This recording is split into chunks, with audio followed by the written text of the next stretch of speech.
इस जैविक प्रयोगशाला में चुपचाप एक खतरनाक बीमारी तैयार की जा रही थी, जिसकी वजह से वहां मौजूद कई लोग अजीब तरह से बदल गए, उनका शरीर बिगड़ने लगा और दिमागी हालत भी जाती रही। अब वो खून के भूखे बन चुके थे, जो भी सामने आया बस उसे काट खाने को दौड़ पड़े। सुरक्षा गार्ड्स ने उन्हें रोकने की पूरी कोशिश की, लेकिन इन पागल जैसे प्राणियों की तादाद इतनी ज्यादा थी कि वो बस पीछे हटते गए। एक सिपाही ने सलाह दी कि डॉक्टर साहब को अब यहाँ से निकाल लेना चाहिए, मगर डॉक्टर ने मना कर दिया। उसका कहना था कि जो गलती उससे हुई है वो उसका प्रायश्चित करना चाहता है और इसी जानकारी से इलाज खोजने की कोशिश करेगा। पर इंसान अक्सर अपनी ही बातों में फंस जाता है, और वही हुआ। कुछ ही देर में एक ज़ोंबी अचानक आकर उस सिपाही पर टूट पड़ा और उसे वहीं मार डाला। सब कुछ ही पलों में खत्म हो गया। 10 साल बीत गए और एक फौजी हेलीकॉप्टर दोबारा उसी जगह पहुंचा। पूरी तरह से हथियारों से लैस एक फौजी टीम उस टापू पर उतरी। शुरू में सब कुछ शांत था, लेकिन कुछ ही कदम चले थे कि एक अजीब और डरावनी औरत सामने आ गई।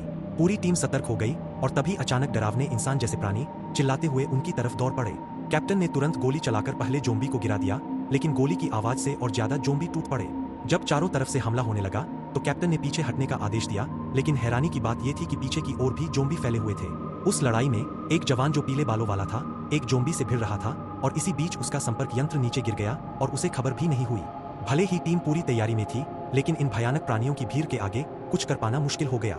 कुछ ही समय में एक महिला सैनिक जमीन पर गिर पड़ी और एक जोम्बी उस पर टूट पड़ा। कैप्टन तुरंत आगे बढ़ा उसे बचाने, और जैसे ही जोम्बी को खींचा उसकी दोनों बाहें ही उखड़ गईं, फिर बाल पकड़कर एक गोली से उसका काम तमाम कर दिया। लेकिन अफसोस, वो महिला पहले ही काटी जा चुकी थी। उसके साथी ने फौरन उसका घाव बांधने की कोशिश की।